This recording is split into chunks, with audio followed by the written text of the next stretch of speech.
매주 월요일은 한 주간의 서울시 부동산 정책과 부동산 시장의 이슈를 알아봅니다. 함영진 부동산 114 리서치 센터장 함께합니다. 어서 오십시오. 안녕하십니까. 네.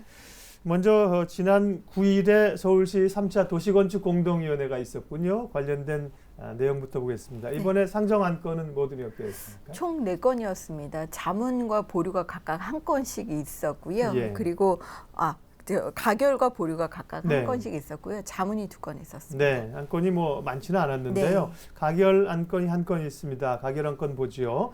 노원구의 중개지구 지구 단위 계획 결정 변경안 조건부로 가결이 됐는데 이건 어떤 내용입니까? 대상지는 그 한천중학교하고 동산정보산업고등학교 사이에 있는 공원입니다. 네. 주거 지원은 조금 다소 이격거리가 있는 지역인데요. 어린이 공원으로 이용되기보다는 기존의 공원의 시설도 낡았지만 일부 청소년의 탈선 장소로 이용되고 있어서 지역 주민의 민원이 끊이지 않았던 지역입니다. 이번에 열악한 주거 환경, 노후화 이런 것들로 인해서 공원의 재기능을 못하고 있었기 때문에 이 부분을 다시 리뉴얼하는 부분입니다. 어린이 공원을 향후 건축물 입지가 가능한 문화공원으로 바꿀 예정에 있고요. 그래서 인근 중고등학교 학생들이 이용할 수 있는 공원 내 2층 규모의 문화시설을 신축할 예정입니다. 서울시 같은 경우는 이번 지구단위 계획 결정 변경으로 열악한 어린이 공원을 청소년이 이용할 수 있는 문화공원으로 꾸밀 수 있다는 것들을 기대를 하고 있고요. 인근 재학생이나 주민들의 다양한 여가 생활에도 일조할 수 있을 것으로 기대되고 있습니다. 예, 좋은 변화가 기대되는군요. 과거에도 주택가 이런 소규모 공원들이 꽤 있었잖아요. 네. 근데 최근에는 컴컴해지고 어두워지고 청소년들 탈선 장소로 이용되고 지금처럼 환하게 좋은 시설로 만들면 사람들이 많이 찾고 좋아지겠죠. 그런 곳이 또 많을 것 같습니다. 네. 예, 부동산 시장 이슈 알아봅니다. 봄 이사철이 도래하면서 또 전세 시장이 난립니다. 전세 물건을 그렇게 구하기 어려운 상황이라고 그러고요. 네. 또 올봄에 전세 계약이 만료되는 아파트나 집들이 많다는 통계가 있군요. 그렇습니다. 이제 국토부가 매월 전월세 실거래량을 발표하고 있는데요. 전세 계약이 2년 단위이기 때문에 2014년인 2년 전에 봄에 네.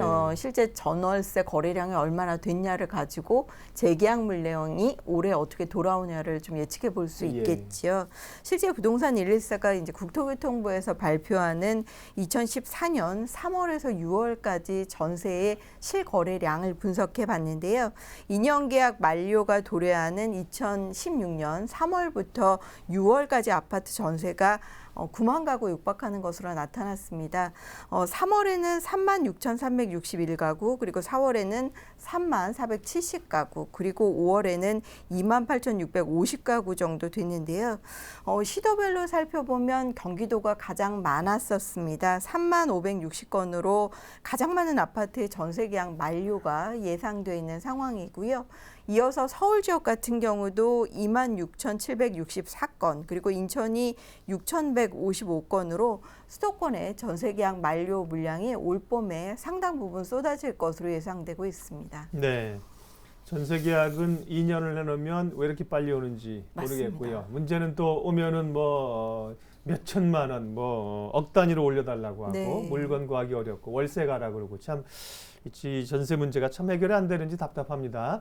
어쨌거나 이제 올봄에 만기가 되는 전세 물량이 많은데 상당수가 그러면 수도권이라고 그러셨잖아요. 예, 네, 예. 지역별로 좀 봐주세요. 그렇습니다. 2년 전에 비해서 서울 지역 같은 경우도 전세금 재계약 비용이 8천만 원 정도 된다는 얘기들이 나오고 있는데요.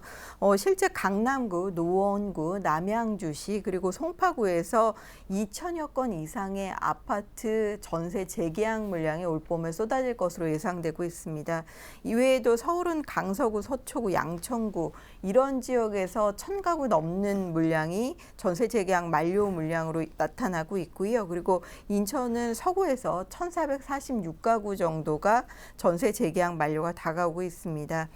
경기 같은 경우는 동탄신도시의 재계약 물량이 많은데요. 화성시, 그리고 경기도 광명시, 안양시, 동안구 이런 지역에서도 상당한 물량이 올봄에 출회될 것으로 판단되기 때문에 재계약을 앞둔 분들의 고민도 커지는 것 같습니다. 네. 수도권, 서울 수도권이 많고요. 조금 더 이렇게 읍면동으로 지역별 물량을 좁혀보면 노원구, 상계동의 전세 물량이 만료 물량이 가장 많다면서요. 네, 이제 노원구 상계동, 중계동 뭐 이런 지역들은 대부분 이제 주공 아파트 중소형 면적들이 많은 편이죠. 예. 아파트 재고가 많은 지역에서 역시 재계약 물량도 많은 것으로 보여집니다. 노원구 상계동에서 1,130건의 전세 재계약 만료가 올 봄에 나타날 것으로 판단돼서 전국에서 가장 높은 수치를 나타낼 것으로 보여지고 있고요. 그 뒤로 양천구 신정동 그리고 광명시 하안동 일대 같은 경우도 600건 이상의 아파트 전세 재계약이 5월 내에 만료될 예정에 있습니다.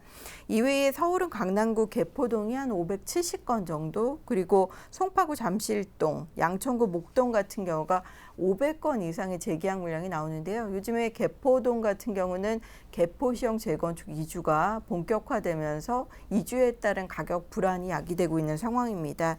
인천 같은 경우는 연수구 송도동에서 447건, 그리고 서구 경서동에서 431건 정도로 경제 자유구역 내, 즉 신도시 내에서 전세 재계약 만료 물량이 쏟아질 것으로 보여지는데요.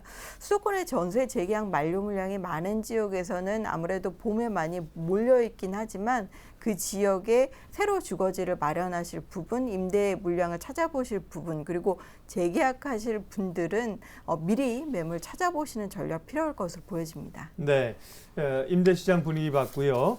그리고 올해 서울 지역에서 전용 면적 60제곱미터 이하 소형 아파트의 물량 비중이 줄어든다는 기사도 있습니다. 이렇게 물량이 줄어드는 건가요, 공급이? 뭐 여러 가지 이유가 있습니다만 뭐 지난해 3월부터 재건축 소형 평형 의무 비율이 사실상 서울시에서 폐지됐습니다. 그러니까 소형 많이 안 지어군요. 예, 굳이 많이 안 지어도 네. 되는 이유도 있겠고요. 그리고 또 하나가 주택시장이 아무래도 중소형 면적이 실수로 재편되면서 기존 정비사업의 조합원들도 60제곱미터 이하의 소형 면적을 분양받는 경우가 늘고 있기 때문에 네. 일반 분양으로 시장에 출하되는 양이 줄어드는 거가 아닌가 싶습니다. 실제 올해 서울에서 분양했거나 분양할 예정인 가구 수가 올해 24,132가구로 추정되고 있는데요. 이 중에 전용 면적 60제곱미터 이하, 그러니까 흔히 25평 이하의 중소형 면적 같은 경우 전체 공급량의 5.3%인 1,200가구 정도밖에 되지 않는다고 합니다. 지난해 서울 일반 분양 물량 14,913가구 중에 소형 아파트 면적 비율이 한 27% 정도 되는 상황이었거든요. 그러니까 작년에는 60제곱미터 이하가 4,000가구 정도는 공급이 됐던 거죠. 그래서 지난해보다 올해는 약 한 22.5%포인트 정도 물량이 감소하는 셈이라고 할 수 있는데요. 지난 10년간 서울 분양시장에서 전용 면적 60제곱미터 이하의 공급 비중이 전체 공급량의 10% 이하로 떨어진 것은 뭐 10년 만에 최대라고 하니까요. 사실 올해 60제곱미터 이하의 소형 분양 물량을 공급받기는 굉장히 어려울 것으로 판단됩니다. 소형 평형에 대한 수요는 꽤 많은 것 같은데 공급이 줄어드네요. 연립 다세대 주택이 인기라는 얘기도 좀 이어서 해봤으면 좋겠는데요. 올해는 이제 거래가 좀 부진하지만 지난해 주택시장 거래는 꽤 늘었고 그 가운데 이제 연립과 다세대 거래가 증가한 것으로 나타났다는. 예, 뭐 아무래도 담보대출 규제의 뭐 저금리에 따라서 주택을 구입하신 분들이 많았는데요. 네. 아파트 거래량 증가보다 연립 다세대 거래량 증가가 훨씬 많았었습니다. 지난해 서울 아파트 매매 거래량이 12만 6,749건을 기록했는데 2014년 거래량 대비 40% 정도가 증가했습니다. 하지만 연립 다세대는 이거보다 더 증가했는데요. 6만 1,237건이 거래되면서 2014년 대비 52%나 거래량이 급증했고요. 단독 다가구도 66% 정도 거래량이 급증했습니다. 뭐 최근에도 이런 흐름은 이어지고 있는데요. 뭐 거래 비수기 그리고 주택담보대출 강화 때문에 오히려 2월 서울 아파트 매매 거래량은 지난해 동월 대비 한 42% 정도 급감했지만 연립 다세대, 단독 다가구 같은 경우는 8.6% 정도, 그리고 5.95% 정도 증가했는데 아무래도 아파트에 비해서 거래 금액의 소액 그리고 가격 비중이 상대적으로 작다 보니 실소유자가 접근해서 그런 것 같습니다. 네. 그러면 이제 뭐 임대 사시는 분들은 좀 제외하고 주택을 구매하시는 분들 입장에서는 연립 다세대 주택 올해도 이 구매를 하실 만합니까? 주의해야 될 점은 또 어떤 게 있습니까? 사실 이제 최근에 주택시장은 실수 위주로 접근하시기 때문에 가격 부담이나 소유자의 눈높이를 좀 낮출 수 있는 빌라 다세대가 내 집 마련의 첩경이 될 수도 있다고 보여집니다. 다만 뭐 시세 차익을 기대하신다든지 또는 가격 상승을 기대하시고 무리한 투자를 하시는 것은 좀 위험하다고 판단이 되는데요. 아파트 공급도 늘었지만 빌라 다세대 공급이 과거보다 급증했고요. 또 감가상각은 아파트에 비해서 좀 불리한 상황입니다. 국토부 자료에 따르면 올해 이제 공급도 늘었지만 지난해 같은 경우도 11월까지 서울 수도권에서 준공된 연립 다세대가 약 7만 가구 그리고 인허가 물량이 10만 가구를 넘긴 상황입니다. 뭐 2014년 대비해서 뭐 46% 정도 급증했기 때문에 이제 빌라 다세대도 공급 과잉이나 지역의 수급 여건에 맞게 적정 분양가를 따져 보셔야 될 것 같고요. 너무 공급이 많은 지역들은 투자하실 때 좀 보류하시거나 또는 좀 관망하실 필요가 있다고 보여집니다. 네, 수도권 부동산 시장 움직임 또 서울시의 정책들 알아봤습니다. 부동산 114 함영진 리서치 센터장님 함께 해주셨습니다. 고맙습니다. 고맙습니다.